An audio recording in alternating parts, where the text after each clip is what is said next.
മനുഷ്യരാശിയുടെ ഭൗതിക ജീവിതത്തിൻ്റെ എല്ലാ പരാധീനതകളെയും പരിഹരിക്കുന്നതിന് വേണ്ടി ദൈവനിശ്ചയം പോലെ കാനായിലെ അവിടെ അമ്മയെ ക്ഷണിക്കണത് ദൈവമാണെന്ന് ഞാൻ പറയത്തുള്ളൂ. എന്താ കാര്യം വെച്ചാൽ ഈ വിഷയത്തിലൂടെയാണ് ഒരു വിഷയമുണ്ട്, ഒരു മനുഷ്യൻ്റെ ജീവിതത്തിൽ വിഷയം ഉണ്ടായാൽ ആ വിഷയം ക്രിസ്തു പരിഹരിക്കേണ്ടതാണ്. അതുകൊണ്ട് തന്നെ പ്രാഥമികമായി ആ വിഷയം ആദ്യം ക്രിസ്തുവിൻ്റെ അടുത്താണ് നീ ലിങ്ക് ചെയ്യേണ്ടത്. മനസ്സിലായില്ലോ? എന്ത് വിഷയം ഉണ്ടായാലും ഇപ്പം എന്താ ചെയ്യണമെന്ന് വെച്ച് കഴിഞ്ഞാൽ ആത്മീയ കാര്യമെല്ലാം ക്രിസ്തുവിൻ്റെതും ഭൗതിക കാര്യം ആരാണ്ട് പണ്ടാരങ്ങളുടെതുമായിട്ടാണ് ഇപ്പോൾ കൈകാര്യം ചെയ്യണത്. That is wrong. ഈ ഫോർമാറ്റ് ചേഞ്ച് ചെയ്യണം നിങ്ങൾ. അതുകൊണ്ട് ഈശോ പറയുമ്പോൾ പറയും നിങ്ങളുടെ priority, you mind your priority എന്ന് ഈശോ പറയും. എന്താ പറയുന്നത്? Mind it. എന്താ ഈശോ പറയണത്? എന്നെക്കാളുപരി ഭാര്യയെ ഭർത്താവിന് സ്നേഹിക്കുന്നവർ ഐ ഡോണ്ട് വാണ്ട് എന്താ പറയണത്? എനിക്ക് ആവശ്യമില്ലെന്ന രീതിയിൽ സംസാരിക്കണം. എന്താ കാര്യം? ഈശോന് മാത്രമേ അങ്ങനെ സംസാരിക്കാൻ പറ്റത്തുള്ളൂ. നീ ഭാര്യയെ സ്നേഹിക്കുന്നതുകൊണ്ട് ഭർത്താവിനെ സ്നേഹിക്കുന്നതുകൊണ്ട് ഈശോ കുഴപ്പമൊന്നുമില്ല. പക്ഷേ നിനക്ക് മനുഷ്യന് നീ പ്രാധാന്യം കൊടുത്താൽ ദൈവത്തിൻ്റെ കൃപ നിനക്ക് ഉള്ള കൃപ അനുഭവിക്കാൻ പറ്റാത്ത അവസ്ഥയിലേക്ക് നീ മാറും. അല്ല, ദൈവം കൃപ തരത്തില്ലെന്നല്ല പറയണത്. തന്ന കൃപ അനുഭവിക്കാൻ പറ്റാത്ത വരും. അനുഗ്രഹത്തിനല്ല പഞ്ഞം, അനുഗ്രഹത്തിന്. ഞാൻ എപ്പോഴും പറയും നിങ്ങളോട്, അനുഭവിക്കാനുള്ള യോഗ്യതയാണ് പ്രോബ്ലം. യേശു ക്രിസ്തു എന്താ പറഞ്ഞത്? എന്നെ കൂടാതെ നിങ്ങൾക്കൊന്നും ചെയ്യാൻ പറ്റത്തില്ലെന്ന് പറഞ്ഞാൽ നിനക്ക് അനുഭവിക്കാൻ യോഗ്യത ഉണ്ടാകണമെന്നുണ്ടെങ്കിൽ എന്തും കിട്ടുന്നതും കിട്ടാത്തതല്ല പ്രശ്നം. അത് പഠിച്ചവനും കിട്ടും, പ്രാർത്ഥിക്കുന്നവനും കിട്ടും, പ്രാർത്ഥിക്കാത്തവനും കിട്ടും അനുഗ്രഹം. പക്ഷേ അനുഗ്രഹം കിട്ടുന്നതല്ല പ്രശ്നം. അതല്ലേ നിരീശ്വരന്മാർക്ക് അനുഗ്രഹങ്ങൾ കിട്ടണില്ലേ? ഭൗതികമായ ആനുകൂല്യം കിട്ടണില്ലേ? അവർ പ്രാർത്ഥിച്ചിട്ടാണ് അതൊക്കെ ആ ഉദ്യോഗത്തിന് കയറ്റം മേടിക്കണത്. അവർക്ക് പ്രാർത്ഥിച്ചിട്ടാണ് അവർ PSC ടെസ്റ്റ് പാസ്സാകണത്, IIM-ലൊക്കെ പോകണത്. അങ്ങനെയൊന്നുമല്ല. അതൊക്കെ ആദ്യമേ തന്നെയുള്ള ജനറ്റിക് ബ്ലെസ്സിങ്സാണ്. സന്താന പുഷ്ടിയുള്ളവരെ പെരുകി ഭൂമിയെ കീഴടക്കാൻ പറഞ്ഞിരിക്കുന്നത് മനുഷ്യന്മാർക്ക് കൊടുത്തിരിക്കണ ബേസിക് ബ്ലെസ്സിങ്സാണ്. ആ ബ്ലെസ്സിങ്സാണ് എല്ലാവർക്കും കിട്ടണത്. അത് പ്രാർത്ഥിക്കാതെയും കിട്ടും. പക്ഷെ അതല്ല പ്രശ്നം. നമ്മുടെ പ്രശ്നം എന്താണ്? പ്രാർത്ഥിച്ച് കിട്ടുമ്പോൾ അത് നമ്മൾ അനുഭവിക്കണ്ടേ? എന്നാണ് പ്രശ്നം. അനുഗ്രഹത്തിന് എന്താ പഞ്ചം? അത് ആദ്യമേ കൊടുത്തിട്ടുണ്ട് ദൈവം. അത് നിരീശ്വരവാദി കൊടുത്തിട്ടുണ്ട്. വേണ്ട, ദുഷ്ടന്മാർക്ക് കൊടുത്തിട്ടുണ്ട്. 5:45 മത്തായി സുവിശേഷം എന്താ പറയുക? 5:45 എന്താ പറയണത്? ദുഷ്ടൻ്റെ മേൽ മഴ പെയ്യിപ്പിക്കും, ശിഷ്ടൻ്റെ മേൽ വെയിലുദിപ്പിക്കും. പിന്നെ എന്താ പ്രശ്നം? വെയിലും മഴയൊക്കെ കിട്ടുമല്ലോ, അനുഗ്രഹം കിട്ടുമല്ലോ. പക്ഷേ എന്താ പ്രശ്നം വെച്ച് കഴിഞ്ഞാൽ അനുഭവിക്കാനുള്ള യോഗ്യത അത് ദൈവത്തിൽ നിന്നാണ്. അതാണ് വിശ്വാസിക്കുണ്ടാകുന്ന വ്യത്യാസം. അനുഭവിക്കാനുള്ള യോഗ്യത എന്ന് പറയും. അനുഭവിക്കാനുള്ള യോഗ്യത എന്ന് പറയുമ്പോൾ അതിന് ക്രിസ്തുവിനെ കൂടി കണക്ട് ചെയ്യുമ്പോഴാണ് ഈ അനുഭവിക്കാനുള്ള യോഗ്യത വരുന്നത്. അതുകൊണ്ട് അമ്മ എന്താ ചെയ്യണത്? വീഞ്ഞ് ഉണ്ടാക്കുക തന്നെയല്ല, വീഞ്ഞ് എൻ്റെ ആ ഒരു വിഷയത്തിലേക്ക് യേശുവിനെ അമ്മ ലിങ്ക് ചെയ്യേ നിൻ്റെ ജീവിതത്തിലേക്ക്. ഒന്ന് ചുരുക്കി പറഞ്ഞാൽ ഉടമ്പടി കക്ഷിയാക്കുകയാണ്. ആ ഒരു വിഷയം ഇപ്പം നിനക്ക് ജോലിയില്ല, നിൻ്റെ PR കിട്ടണില്ല, നിൻ്റെ വീട്ടിൽ ഭർത്താവും ഭാര്യയും നിൻ്റെ മക്കളും ഭാര്യയും ഭർത്താവും പിരിയാൻ പോകുന്നു. നിൻ്റെ പ്രശ്നം അതാണ്. നിൻ്റെ വിഷയത്തിലേക്ക് എന്ത് ചെയ്യും? ഈശോ എന്ത് ചെയ്യും? അമ്മ എന്ത് ചെയ്യും? അമ്മ ഈ വിഷയത്തിലേക്ക് ഒരു സൈക്കോളജി കൗൺസിലിങ്ങിനല്ല വെക്കണത്. ഇന്നത്തെ സഭയുടെ ഗതികേടെന്ന് പറഞ്ഞു കഴിഞ്ഞാൽ മനുഷ്യന്മാരുടെ പ്രശ്നങ്ങൾക്ക് പോലും ഭൗതികമായ പരിഹാരങ്ങൾ കാണുന്നു എന്നുള്ളതാണ് ഞാൻ ഇന്നുവരെ കണ്ട സഭയുടെ ഗതികേടെന്ന് പറയണത്. എന്ത് വിഷയം വന്നാലും ഭൗതികമായി അത് ഭയങ്കര സങ്കടമാണ്. 10-40 കൊല്ലമൊക്കെ സഭയിൽ ജീവിച്ചിട്ട് ഓരോ സെമിനാറിനും ഓരോ ഇതൊക്കെ പോയി നമ്മൾ പങ്കെടുത്ത് കഴിയുമ്പോൾ നമുക്ക് മനസ്സിലാകണത് ക്രിസ്തുവിനെ മാറ്റി നിർത്തിക്കൊണ്ടുള്ള ഭൗതിക പരിഹാരങ്ങൾക്ക് സഭയെപ്പോലും ഉപയോഗിക്കുന്ന രീതിയിൽ സാത്താൻ വിജയിച്ചു എന്നാണ് എനിക്ക് തോന്നിയത്. കാര്യം ഒരു രോഗിയായാലും എത്രയോ ഒരു രോഗി അല്ലെങ്കിൽ ഇപ്പോൾ കഴിഞ്ഞ ദിവസങ്ങളിൽ ഒരു ചേട്ടത്തി ഒരു അപ്പച്ചൻ ഇവിടെ നിന്ന് കറങ്ങുന്നുണ്ടായി. അപ്പോൾ എനിക്ക് മനസ്സിലായി അപ്പം ഭയങ്കര സീരിയസാണ്, പ്രായമുണ്ട്. അപ്പന് ചീട്ട് കിട്ടിയിട്ടില്ല. ചീട്ട് കിട്ടാഞ്ഞത് ഓഫീസിൽ ഇവർക്ക് കൊടുക്കത്തില്ല ചീട്ട്. കാര്യം അവർ അന്ന് ഉടമ്പടി എടുത്തതാണ്. ഉടമ്പടി എടുത്തെങ്കിലും രേഖകളൊന്നുമില്ല. മകളും ഭർത്താവും തമ്മിൽ പിരിയാൻ പോകുന്നുവെന്നാണ് മകൾ അവിടെ പറയണത്. പക്ഷേ പിരിയാൻ പോകുന്നു എന്ന് പറഞ്ഞ ഭർത്താവും ഭാര്യയും വന്നിട്ടുണ്ട് ഇവിടെ. പിരിയാൻ പോകുന്നവരെങ്ങനെയാണ് വരണത്? അപ്പം അതുകൊണ്ട് അവർ ചീട്ട് കൊടുത്തില്ല. അതുകൊണ്ട് അപ്പനാണെങ്കിൽ അപ്പനറിയാം ഇവിടെ വന്നിട്ടുണ്ടെങ്കിലും ഇവൻ്റെ മൈൻഡ്, ഇവരുടെ തമ്മിലുള്ള മൈൻഡ് ശരിയല്ല. ഓഫീസിൽ ഇരിക്കുന്നവർക്ക് അതറിയാൻ ഗണിക്കാൻ പറ്റത്തില്ലല്ലോ. ഇവർ ഭർത്താവും ഭാര്യ ഇവിടെ പിരിയാൻ പോകുന്ന ആൾക്കാരിവിടെ വന്നിട്ടുണ്ട്. പക്ഷെ അപ്പനെ അറിയാം ഇത് പിരിയും, ഒരു 2 ആഴ്ച കഴിയുമ്പോൾ പിരിയും, ഇത് അധികം നിൽക്കത്തില്ലെന്നറിയാം. അതുകൊണ്ട് അപ്പന് ഇത് ചീട്ട് കിട്ടില്ലെങ്കിൽ ഇവിടുന്ന് പോകാൻ പറ്റണില്ല. അപ്പോൾ എനിക്ക് അപ്പൻ്റെ മുഖത്ത് നോക്കിയപ്പോൾ ഞാനിവിടെ നല്ല തിരക്കായിരുന്നു, എങ്കിലും ഞാൻ അപ്പനിട്ട് നോക്കുന്നുണ്ട്. അപ്പോൾ എനിക്ക് മനസ്സിലായി പാവപ്പെട്ടവൻ സിൻസിയറായിട്ടാണ് ഈ വിഷയം കൈകാര്യം ചെയ്യണത്. അപ്പം ഞാൻ ഉടനെ ഇവരെ വിളിച്ച് ഇങ്ങനെ വിളിക്കാൻ പറഞ്ഞപ്പോൾ ഞാൻ ചോദിച്ചു എന്താ വിഷയം എന്ന് ചോദിച്ചു. പറഞ്ഞ് അവർ പിരിയാൻ പോകണച്ചാ, അതുകൊണ്ട് ഞങ്ങൾ രാവിലെ വന്നതാണ്. അപ്പോൾ ഞാൻ ആരാണ് പിരിയാൻ പോണത്? അത് എൻ്റെ മകൾ തന്നെ അച്ഛാന്ന് പറഞ്ഞു. അപ്പനെ അറിയാം, അവനെ അറിയാൻ പറ്റില്ലെങ്കിൽ അപ്പനെ അറിയാം. അപ്പോൾ ഞാൻ ഉടനെ മകളുണ്ടായിവിടെ എന്ന് പറഞ്ഞ് അവളെ വിളിച്ച് കൈയോടെ വിളിച്ച്. അപ്പോൾ അവർ തമ്മിലുള്ള ഇമോഷണൽ ആയിട്ടുള്ള സെറ്റപ്പാണ്, അത് ഭയങ്കര ഡ്രാസ്റ്റിക്കായിട്ട് മോശമാണ്. അപ്പോൾ അവൾക്കിത് പിരിഞ്ഞാലും ഒരു പ്രശ്നമില്ലെന്ന എന്തൊക്കെയാണ് അവിടെ തലയിരിക്കണമെന്ന് തോന്നുന്നത്. ഞാൻ അവരെ വിളിച്ചിട്ടേ അധികമൊന്നും പറഞ്ഞില്ല. ഞാൻ അമ്മയെ നോക്കി, കാര്യം നമുക്കത് പറയാനുള്ള ജ്ഞാനം വേണ്ടേ. അപ്പോൾ അമ്മ ഞാനല്ലല്ലോ സംസാരിക്കണം, ഞാൻ ചാടിക്കറി സംസാരിച്ചിട്ട് കാര്യമില്ലല്ലോ. അവിടെയാണ് ഈ വിഷയം വരുന്നത്. ഈ സൈക്കോളജിക്കൽ കൗൺസിലിങ്ങും ദൈവികമായ കൗൺസിലിങ്ങും തമ്മിലുള്ള വ്യത്യാസം ഇതാണ്. മറ്റത് പഠിച്ചു വെച്ചിരിക്കുന്ന സാധനമാണ്. ഓരോരോ സംഭവത്തിനും ഓരോരോ മരുന്നെന്ന് പറഞ്ഞവർ പഠിച്ചു വെച്ചിരിക്കുകയാണ്. അതങ്ങോട്ട് പറഞ്ഞു കൊടുക്കും, ഏൽക്കണമെന്ന് നിർബന്ധമൊന്നുമില്ല.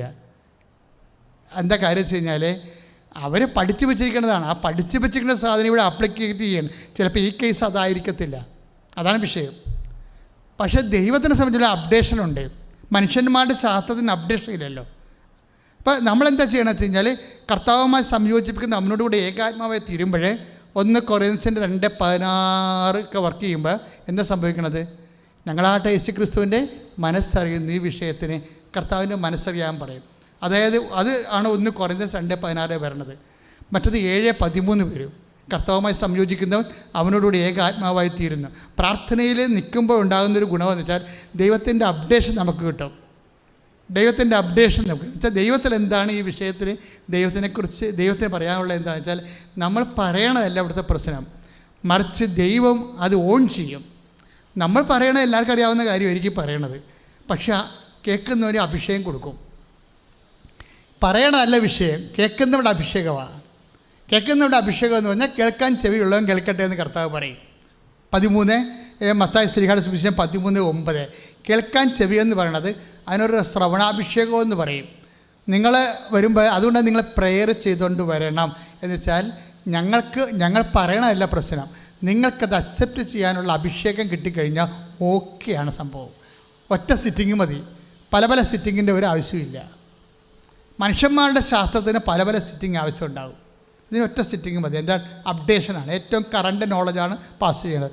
ഞാൻ പറഞ്ഞു മകളെ ഒരു നിമിഷം, ഇതൊരു കൂദാശയായിട്ട് കുറഞ്ഞ പക്ഷം നീ അംഗീകരിക്കുന്നുണ്ടോ? അപ്പോൾ ഒന്ന് അംഗീകരിക്കുന്നുണ്ട്, ദാറ്റ്സ് ഓക്കെ. അപ്പം പകുതി പ്രശ്നം തീർന്നു. അവിടെ വെച്ച് പകുതി പ്രശ്നം തീർന്നില്ല. അപ്പം പിന്നെ അടുത്ത ചോദ്യം എന്താണ്? കൂദാശ എന്ന് പറഞ്ഞാൽ എന്താണ്? കാണപ്പെടാത്ത ദൈവത്തിൻ്റെ വരപ്രസാദം നമുക്ക് ലഭിക്കാൻ ഈശോ സ്ഥാപിച്ച കാണപ്പെടുന്ന അടയാളമാണ്. ഇപ്പോൾ കാണപ്പെടുന്ന അടയാളത്തിലൂടെ എന്താ കിട്ടിയിരിക്കുന്നത്? കാണപ്പെടാത്ത ദൈവത്തിൻ്റെ വരപ്രസാദമാണ് കിട്ടുന്നത്. അപ്പോൾ ഇതിന് കറസ്പോണ്ടിങ് ഗ്രേസ് ഉണ്ട്. ഇതിന് കറസ്പോണ്ടിങ് ഒരു വിവാഹം കഴിക്കുമ്പോൾ അതിൻ്റെ കറസ്പോണ്ടിങ് ഗ്രേസ് ഉണ്ട്, തനത് കൃപ. ഈ തനത് കൃപ പലപ്പോഴും എന്നെ പ്രശ്നം എന്താ അറിയാവോ? ഇത് ചിലരിലൊക്കെ ഇത് സബ്സിഡി ആയിട്ടാണ് വർക്ക് ചെയ്യണത്. അത് നമുക്ക് കാണുമ്പോൾ സബ്സിഡി എന്ന് പറഞ്ഞാൽ എന്താ? ഇപ്പം നമുക്കൊരു പ്രോജക്റ്റ് ബാങ്കിൽ നിന്ന് നമ്മൾ ഗവൺമെൻറ് ലോൺ എടുക്കുന്ന, അപ്പോൾ 8 ലക്ഷം രൂപ അല്ല 12 ലക്ഷം രൂപയാണ് നമുക്ക് ലോൺ തരണത്. 4 ലക്ഷം സബ്സിഡിയാണെന്ന് പറയും, ഇല്ലേ? അപ്പോൾ 4 ലക്ഷം സബ്സിഡിയാണെന്ന് പറയുമ്പോൾ നമ്മൾ ചെല്ലുമ്പോൾ തന്നെ ആ സബ്സിഡി എടുത്ത് കയ്യിൽ തരുക? ഇല്ല. നിങ്ങൾ 8 ലക്ഷം മുടക്കുക, അത് കഴിഞ്ഞ് 4 ലക്ഷം ഇവിടുന്ന് സബ്സിഡി തരുമെന്ന് പറയും. അതെന്താ പ്രശ്നം വെച്ച് കഴിഞ്ഞാൽ ദൈവം ഏൽപ്പിച്ച ജോലി പൂർത്തിയാക്കുമ്പോഴാണ് കറസ്പോണ്ടിങ് ഗ്രേസ് കിട്ടുന്നത്. ക്രിസ്തു അങ്ങനെ പറഞ്ഞത് എന്താണ്? പിതാവേ, ഭൂമിയിൽ ഞാൻ അങ്ങയെ മഹത്വപ്പെടുത്തി അങ്ങ് ഏൽപ്പിച്ച ജോലി ഞാൻ പൂർത്തിയാക്കി. 17:4 യോഹന്നാന്റെ സുവിശേഷം 17:4. അപ്പോൾ ദൈവ പൈതലെ നീ ഭാര്യ ആയിരിക്കാം, നീ ഭർത്താവായിരിക്കാം, പക്ഷേ നിൻ്റെ സബ്സിഡി ഇന്നുവരെ കിട്ടിയിട്ടില്ല. എപ്പോഴാണ് കിട്ടണം ഇത്? കാര്യം നീ കുഞ്ഞുനാളെ തൊട്ട് പറഞ്ഞാൽ എന്താണ്? കർത്താവ് മദ്യപാനി അല്ലാത്ത ഒരാളെ എനിക്ക് ഭർത്താവായിട്ട് തരണമെന്ന് 4ാം ക്ലാസ് തൊട്ട് പ്രാർത്ഥിക്കണതാണ്. പക്ഷെ കിട്ടിയത് ചക്കമാടനാണ് കിട്ടിയിരിക്കുന്നത്. അപ്പോൾ എൻ്റെ പ്രോബ്ലം വെച്ച് കഴിഞ്ഞാൽ അതിൻ്റെ സബ്സിഡി ഇപ്പം കിട്ടിയിട്ടില്ല. പുള്ളിക്കാരൻ്റെ സംശയമൊക്കെ ഉണ്ട്. നീ ഉടമ്പടി എടുത്തതാണ്, ആകെ ഒരു മാറ്റമില്ല. അപ്പോൾ ഞാൻ നിന്നോട് പറയും അത് പുതുക്കാൻ പറയും. എന്താ കാര്യത്തിൽ കഴിഞ്ഞാൽ എന്നിട്ട് നിന്നോട് ഞാൻ പറയും നീ അത് പോയി പ്രസാദവനം വരട്ടെ, നീ ആ രോഗികളെ പോയി കാണും. ഞാൻ തന്നെ രോഗിയാണ്, ഞാൻ തന്നെ വീട്ടിൽ രോഗിനെ പോയി ജീവിക്കുമ്പോൾ ഇനി ഏത് രോഗിനെ പോയി കാണാനാണ്? ഞാൻ പോയി പോകുമ്പോളെ പോയി കാണ്, കർത്താവിനെ വിളിച്ച് പോയി കാണ്. എന്തിനാണ്? ഇവളുടെ പ്രസാദവര ലെവൽ വർദ്ധിപ്പിക്കാൻ വേണ്ടി ചെയ്യണ പാടാണ് ഇത്. കാര്യം അത് നമുക്ക് ഇതിൻ്റെ തൊള്ളാണല്ല. ഈ പ്രസാദം വർദ്ധിപ്പിച്ച് കഴിയുമ്പോൾ ഒന്നാമത്തെ കാര്യം ദൈവം ചെയ്യണ എന്താണെന്ന് നമുക്ക് മനസ്സിലാകും. അതായത് കാര്യം നമുക്ക് മനസ്സിലാകാത്തൊരു വിഷയമുണ്ട്. ഞാനീ ചെയ്ത് ഇപ്പം നിങ്ങൾക്ക് മനസ്സിലാകത്തില്ല, പിന്നീട് മനസ്സിലാവുമെന്ന് പറയത്തില്ലേ. അപ്പോൾ മനസ്സിലാക്കലിന് 2 വിഷയമുണ്ട്. 10 ദിവസത്തിൻ്റെ കാല് കഴുകത്തില്ലേ കർത്താവ്. അപ്പോൾ 13:7 എന്താ പറയണത്? എൻ്റെ കാല് കഴുകണ്ടെന്നല്ലേ അയാൾ പറയണത്. അപ്പോൾ കർത്താവ് എന്താ പറയണത്? ഞാനീ ചെയ്തത് എന്താണെന്ന് ഇപ്പം മനസ്സിലാവത്തില്ല, പിന്നീട് മനസ്സിലാവും. അപ്പോൾ പിന്നീട് മനസ്സിലാക്കാൻ പോണ കാര്യങ്ങൾ ഇപ്പം മനസ്സിലാക്കുന്നതാണ് ഈ പ്രസാദപരമെന്ന് പറയണത്. കുറച്ച് മനസ്സിലായ? ഈ ഭർത്താക്കന്മാർ ഭാര്യമാർ കാണിക്കുന്ന ചില കാര്യങ്ങൾ നമുക്കിപ്പം മനസ്സിലാവത്തില്ല, പക്ഷേ അത് പിന്നീടാണ് അത് അതിൻ്റെ കൃപ മനസ്സിലാകണത്. ആ പിന്നീട് മനസ്സിലാക്കാൻ പോകുന്ന കാര്യങ്ങൾ ഇപ്പം മനസ്സിലാക്കി തരുന്നതിനൊരു അഭിഷേകമുണ്ട്.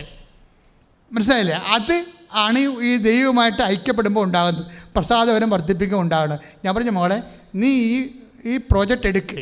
ഏതായാലും ഇത്രയും വരെ എടുത്തല്ല, ഇനി കുറച്ചുകൂടി എടുക്കണം. ഇതിൻ്റെ സബ്സിഡി എന്ന് പറയുമ്പോൾ ചിലപ്പോൾ ഓൺലൈനിൽ തന്നെ നമുക്ക് ഇപ്പം തന്നെ നമുക്ക് കിട്ടും. അത് ചിലപ്പോൾ കിട്ടണതിൻ്റെ മക്കളുടെ വളർച്ച കൊണ്ടോ വിശ്വാസം കൊണ്ടോ ഏതെങ്കിലും അക്കൗണ്ടിലേക്കാണ് വരണത്. ഇന്ന അക്കൗണ്ടിൽ തന്നെ വരണം നിർബന്ധമില്ല. അത് നമ്മൾ ശ്രദ്ധിക്കണം. അത് നിൻ്റെ കണ്ണീരിൻ്റെ ബലം. ഇപ്പോൾ മോനിക്കയുടെ കണ്ണീരിൻ്റെ സബ്സിഡി കിട്ടിയ ആർക്കാണ്? അഗസ്റ്റിനല്ലേ കിട്ടിയത്? അയാൾ മെത്രാനായില്ലേ? ദൈവം ഏത് അക്കൗണ്ടിൽ കൊടുക്കുമെന്ന് നമുക്കറിയാൻ പറ്റില്ല. ഇന്ന അക്കൗണ്ടിൽ തന്നെ തരണമെന്ന് പറയേണ്ട കാര്യമില്ലല്ലോ. ആത്മീയതയിൽ അങ്ങനെ പറയാൻ പറ്റത്തില്ല. അപ്പം മോനിക്ക നിക്ഷേപിച്ചു, അവൾക്ക് കിട്ടിയ സബ്സിഡി, കണ്ണീരിട്ട സബ്സിഡി അവൻ്റെ ഭർത്താവിന് വേണ്ടി പ്രാർത്ഥിച്ചതാണ്. വിശുദ്ധ മോനിക്കയുടെ ഭർത്താവ് തോന്നിവാസിയായ ജീവിതം ജീവിച്ച ആളാണ്. പിന്നെ മകനും അതിൻ്റെ പരിപാടിയൊക്കെ തുടങ്ങി. പക്ഷേ എങ്കിലും ഇതിൻ്റെ നിന്ന് മാറാതെ ഇതിൻ്റെ ഈ പ്രോജക്റ്റ് പൂർത്തിയാക്കി കഴിയുമ്പോൾ ഇതിൻ്റെ സബ്സിഡി വരും. സബ്സിഡി വരുന്നത് പറഞ്ഞത് 1.5 സബ്സിഡിയാണ്. എന്താ വന്നത്? ഇയാൾ അവസാനം മെത്രാനാകും, പിന്നീട് ആരാകും? സഭാപാരംഗതനാകും, പിന്നീട് ആരാകും? വിശുദ്ധനാകും. അപ്പം ചില സബ്സിഡി ഇപ്പം നമ്മുടെ അക്കൗണ്ടിലോട്ട് വരത്തില്ല. ഇതൊരു ഒരു പ്രത്യാശയുടെ ജീവിതമാണ്. വാഗ്ദാനങ്ങൾ എപ്പോഴും കാത്തിരുന്ന് പ്രാപിക്കേണ്ടതാണ്. അതുകൊണ്ട് ഏതെങ്കിലും കാരണവശാൽ നിങ്ങൾക്ക് ഇപ്പോഴത്തന്നെ ചില പ്രാർത്ഥനയുടെ ഉത്തരം ഇപ്പം കിട്ടിയില്ല എന്ന് വിചാരിച്ചുകൊണ്ട് ഒരിക്കലും കിട്ടത്തില്ലെന്നല്ല. ആത്മീയത എന്ന് പറയുന്നത് 1 തിമോത്തി 4:8 അത് ഈ ജീവിതത്തിൻ്റെയും വരാനിരിക്കുന്ന ജീവിതത്തിൻ്റെയും വാഗ്ദാനങ്ങൾ ഉൾപ്പെടുന്നു. അപ്പോൾ ദൈവവചനം ഈ മകളെ നിനക്കിപ്പോൾ ഭർത്താവിൽ നിന്ന് കിട്ടാത്ത ചിലപ്പോൾ സ്നേഹം കിട്ടുന്നില്ലായിരിക്കും. അയാളെക്കാൾ ബെറ്റർ ആയിരിക്കും ചിലപ്പോൾ നിൻ്റെ ഓഫീസ് വർക്ക് ചെയ്യുന്ന മറ്റു പുരുഷന്മാർ. കറക്റ്റാണത്. അയാളെക്കാൾ ബെറ്റർ ആണല്ലോ.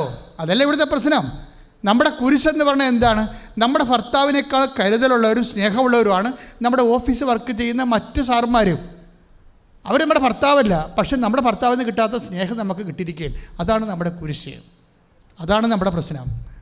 ഈ പ്രശ്നത്തെ എങ്ങനെ പ്രസാദപരമാക്കാൻ പറ്റും? ഇത് നിനക്ക് വേണമെങ്കിൽ ദൈവത്തോട് അവിശ്വസ്തത കാണിക്കാം. എന്നിട്ട് നിനക്ക് താൽക്കാലികമായ സ്നേഹം തരുന്ന ആൾക്കാരോട് വിശ്വസ്തത കാണിക്കാം. അപ്പോൾ എന്നാ പറ്റണത്? അപ്പോൾ 1 കൊറിന്ത്യൻസ് 15:19 വർക്കൗട്ട് ചെയ്യും. എന്താണ്? ഈ ജീവിതത്തിന് വേണ്ടി മാത്രമാണ്. പറഞ്ഞേ, നിങ്ങൾ യേശുക്രിസ്തുവിലെ പ്രത്യാശ അർപ്പിച്ചെങ്കിൽ നിങ്ങളെ എല്ലാ മനുഷ്യരെക്കാളും ഹതഭാഗ്യരാണ്. അപ്പൊ ആദ്യം ഹതഭാഗ്യം ഉണ്ടാകാം, അവസാനം ഹതഭാഗ്യം ഉണ്ടാകാം.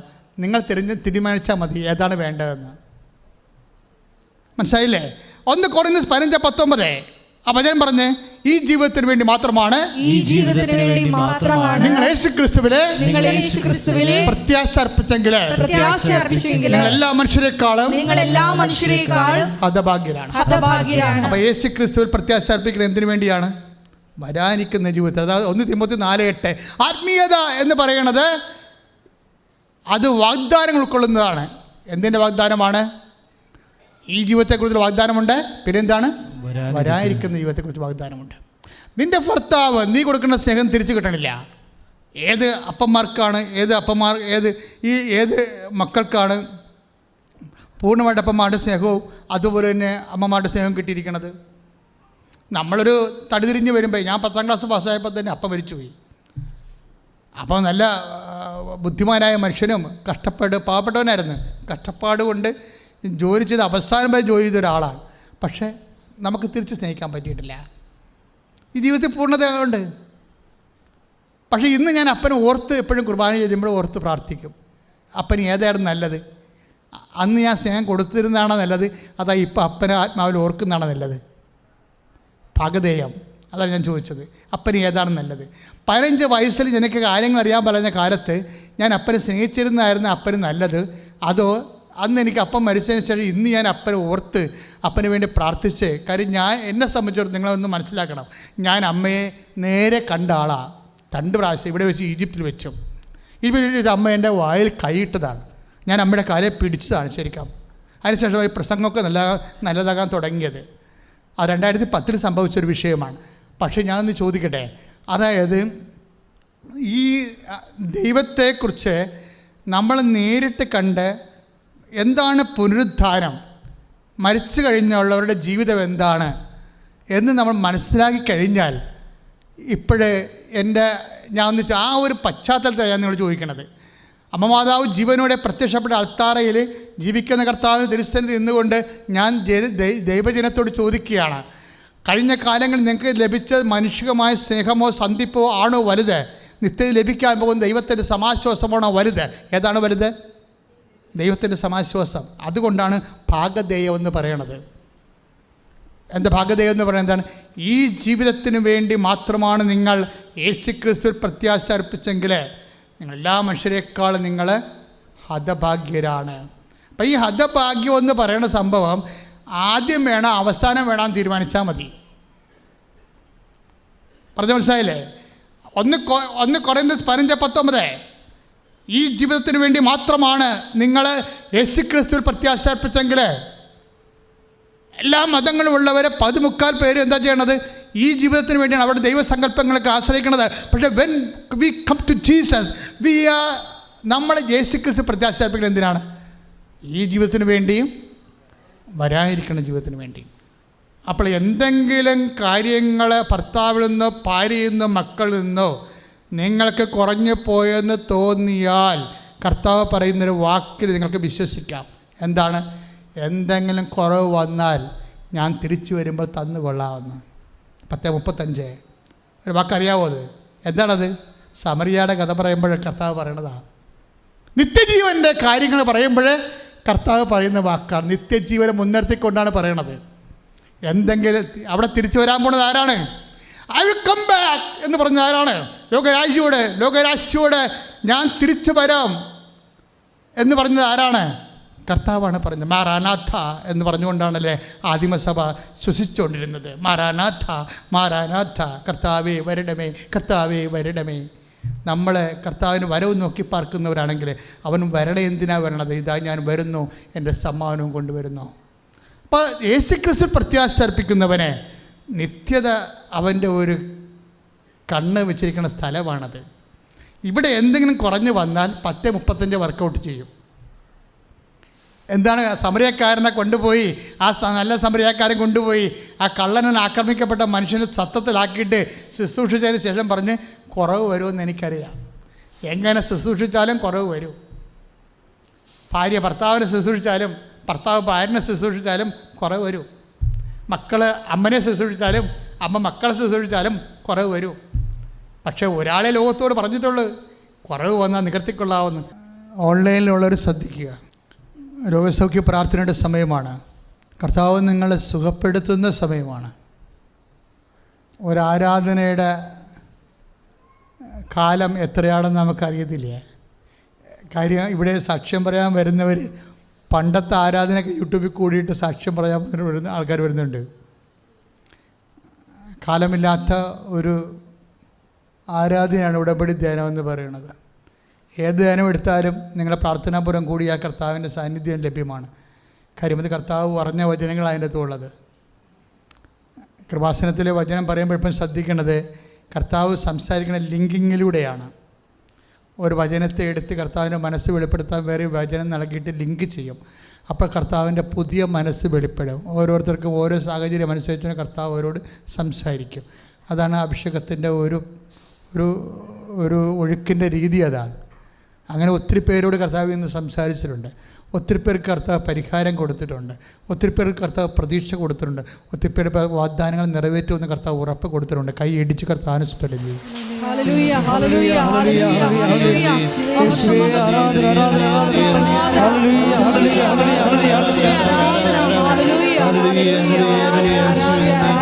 Hallelujah.